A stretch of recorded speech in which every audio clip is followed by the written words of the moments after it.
오늘 말씀은 나병 환자 10명을 치유한 사건에 대해서 기록하고 있습니다. 우리는 오늘 말씀을 통해서 몇 가지 생각해 봐야 할 것들이 있습니다. 먼저 생각해 봐야 할 것은 은혜는 주님을 찾는 자에게 주어진다 라는 것입니다. 오늘 말씀 12절과 13절을 보면 한 마을에 들어가시니 나병 환자 10명이 예수를 만나 멀리 서서 소리를 높여 이르되 예수 선생님이여 우리를 불쌍히 여기소서 하거늘 이라고 기록하고 있습니다. 10명의 나병 환자가 주님께 긍휼을 간구하고 있는 것입니다. 그들은 사마리아와 갈릴리 접경 지역에 살고 있었습니다. 이로 보아 사람들이 없는 외곽 지역에, 그것도 사마리아 땅 가까운 지역에 나병 환자들이 마을을 이루고 살았던 것으로 보입니다. 그때 주님께서 그들이 사는 마을에 들어가셨습니다. 나병 환자들은 주님이 우리 마을에 들어왔다는 소식을 들었을 것입니다. 그러나 그들은 주님께 가까이 가지 못했습니다. 왜냐하면 유대 사회에서 나병 환자들은 부정한 존재로 일반인들과 접촉하면 안 되었기 때문에 그렇습니다. 레위기 13장에 보면 나병 환자는 옷을 찢고 머리를 풀며 윗입술을 가리고 외치기를 부정하다 부정하다 말해야 하며 일반 사람들과 격리되어 진 밖에 살아야 했기 때문에 그렇습니다. 옷을 찢고 머리를 푸는 행위는 극심한 슬픔이나 죽음을 맞이했을 때 하는 애도의 표현입니다. 즉 자신이 죽은 자와 같다라는 의미인 것입니다. 사회적으로 이미 죽은 존재이기 때문에 이와 같은 행동을 하게 한 것입니다. 그리고 머리를 푸는 행위는 부정한 상태를 나타냅니다. 당시 정결한 사람들은 머리를 단정하게 묶었습니다. 나병에 걸렸으니 자신은 부정한 자임을 머리를 풀므로 사람들에게 보이라는 것입니다. 또 윗입술을 가리는 것은 나병의 전염을 막기 위한 것과 말할 권리가 없다는 것을 동시에 나타내는 행위입니다. 즉 자신은 나병 환자로 사회적 권리가 하나도 없는 죄인이다 라는 의미를 가지고 있는 것입니다. 이처럼 유대인들은 나병 환자를 하나님의 형벌을 받은 죄인으로 취급했습니다. 그래서 스스로 부정한 자임을 인정하고 스스로 부정한 자임을 나타내며 사람들과 격리하여 살아가야 하는 버림받은 존재들이었습니다. 그래서 나병 환자들은 외곽, 그것도 유대인들이 부정하다고 여기는 사마리아 가까이에 살았던 것입니다. 철저히 소외당하며 아무런 희망도 가질 수 없는 존재들이었습니다. 그러므로 그들은 주님께서 그들의 마을에 들어왔어도 가까이 가지 못했습니다. 하지만 그들은 소망을 포기하지 않고 주님께 외쳤습니다. 그들에게 마지막 희망은 예수님이었기 때문에 그렇습니다. 그래서 그들은 자신들을 불쌍히 여겨달라라고 주님께 소리쳤습니다. 그렇습니다. 아무런 희망이 없는 것처럼 보일 때 그 상황을 이길 힘은 주님께 있음을 우리는 알아야 됩니다. 나병 환자들에게 아무런 소망이 없었으나 주님을 찾은 결과 그들은 깨끗함을 받을 수 있었던 것입니다. 만약 그들이 삶을 포기하고 더 이상 희망이 없다라고 생각하고 주님을 찾지 않았더라면 그들의 병도 그들의 상황도 바뀌지 않았을 것입니다. 그러나 그들은 주님을 찾았습니다. 주님을 간절히 원했습니다. 그래서 가까이 가지는 못했지만 목 놓아 주님께 외친 것입니다. 그들은 자신의 병을 낫게 해달라고 외치지 않았습니다. 그저 불쌍히 여겨주시라고 긍휼히 여겨달라고 외쳤습니다. 즉 그들은 병이 낫는 것도 필요하지만 자신의 처지를 헤아려 줄 사람이 더 절실하게 필요했던 것입니다. 주님은 그들의 처지에 공감했습니다. 그리고 그들의 병을 치유해 주셨습니다. 그러므로 우리는 날마다 주님을 찾아야 합니다. 주님을 찾는 자에게 주님의 은혜가 주어집니다. 주님께서 나의 상황을 헤아려 달라고 외쳐야 합니다. 주님과 교제하는 삶을 살아가야 하는 것입니다. 그러면 주님께서 우리의 상황에 공감해 주시며 우리를 도와주실 것입니다. 고치실 것입니다. 우리를 회복시켜 주실 것입니다. 그리고 또 생각해 봐야 할 것은 믿음의 발걸음을 옮기는 자만 믿음의 열매를 맛볼 수 있다는 것입니다. 오늘 말씀 14절을 보면 보시고 이르시되 가서 제사장들에게 너희 몸을 보이라 하셨더니 그들이 가다가 깨끗함을 받은지라 라고 기록하고 있습니다. 주님께서 즉각적으로 나병 환자들을 고쳐주시지 않으셨습니다. 주님께서는 가서 제사장들에게 너희 몸을 보이라 라고 말씀하고 있습니다. 그 말씀을 하실 때 나병 환자들의 병은 낫지 않은 상태였습니다.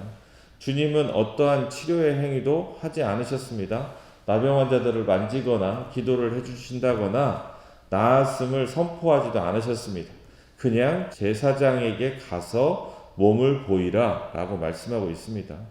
율법에 의하면 나병 환자들은 자신의 병이 다 나은 후 제사장에게 가서 확인을 받고 제사를 드린 후에야 사회로 복귀할 수 있었습니다. 그런데 그들의 병은 지금 그대로 있는 상태입니다. 그러니 나병 환자들이 제사장에게 자신의 몸을 보이려고 가는 것은 큰 결단이 필요한 상황인 것입니다. 왜냐하면 만약 제사장에게 가다가 자신의 몸이 낫지 않고 그대로 있으면 부정한 자가 사람들 사이에 들어왔다고 큰 고초를 치르거나 심지어 생명의 위협까지도 받을 수 있는 상황이었기 때문에 그렇습니다. 그럼에도 불구하고 나병 환자들은 믿음의 발걸음을 옮깁니다. 주님의 말씀에 순종한 것입니다. 그들이 그렇게 순종한 결과 제사장에게 가던 도중에 그들의 병이 깨끗이 낫게 된 것입니다. 그렇습니다. 믿음의 발걸음을 옮겨야 합니다. 지금 당장 결과가 보이지 않아도 믿음의 선택을 해야 하는 것입니다. 그래야만 하나님의 능력을 맛볼 수 있기 때문에 그렇습니다. 그 대표적인 예가 바로 아브라함입니다. 하나님께서는 아브라함에게 본토 친척 아비 집을 떠나 내가 지시할 땅으로 가라고 말씀하셨습니다. 아브라함이 하나님의 말씀을 들었을 때 아브라함은 어디로 가야 될지 그 목적지를 몰랐습니다. 왜냐하면 하나님께서 알려주시지 않았기 때문에 그렇습니다. 그럼에도 불구하고 아브라함은 어떻게 합니까? 목적지가 어디인지도 모르는데 떠나라는 주님의 말씀에, 하나님의 말씀에 자신의 모든 것을 내려놓고 믿음의 여정을 시작합니다.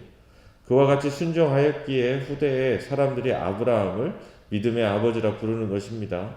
또한 그와 같은 믿음의 첫 발걸음 때문에 부속사가 시작되었고 예수 그리스도의 그 구원의 은혜가 우리에게 전달되게 된 것입니다.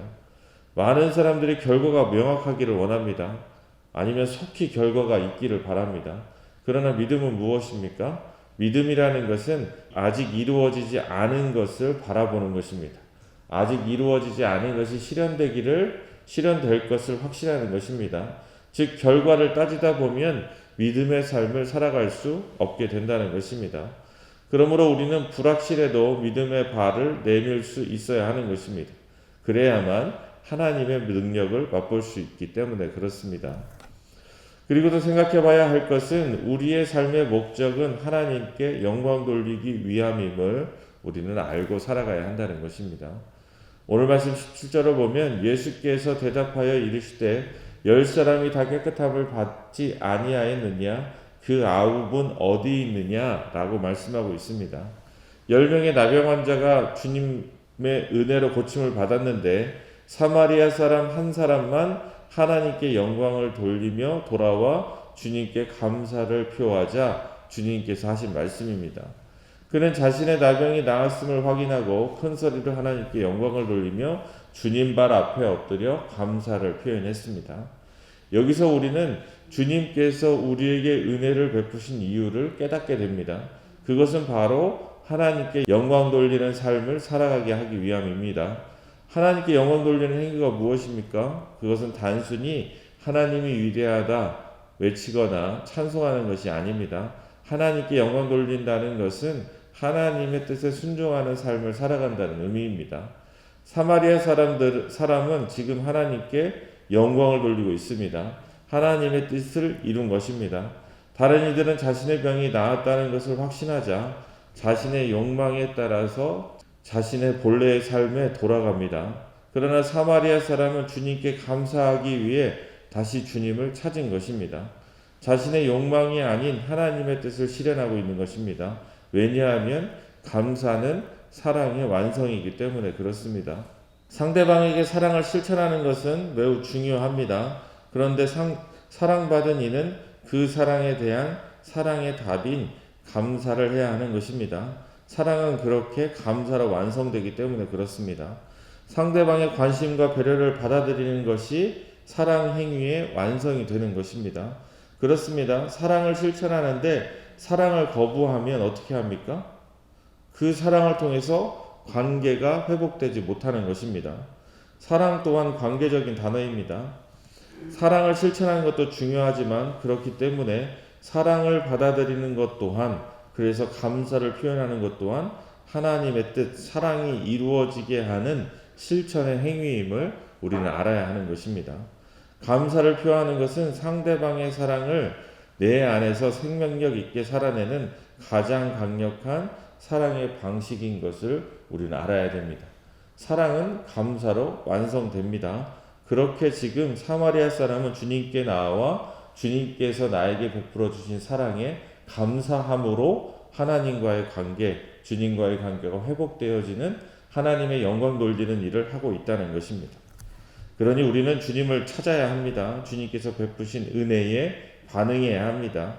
그렇게 주님의 뜻을 따르는 하나님께 영광 돌리는 복된 오늘 하루가 되시기를 주님의 이름으로 소망합니다.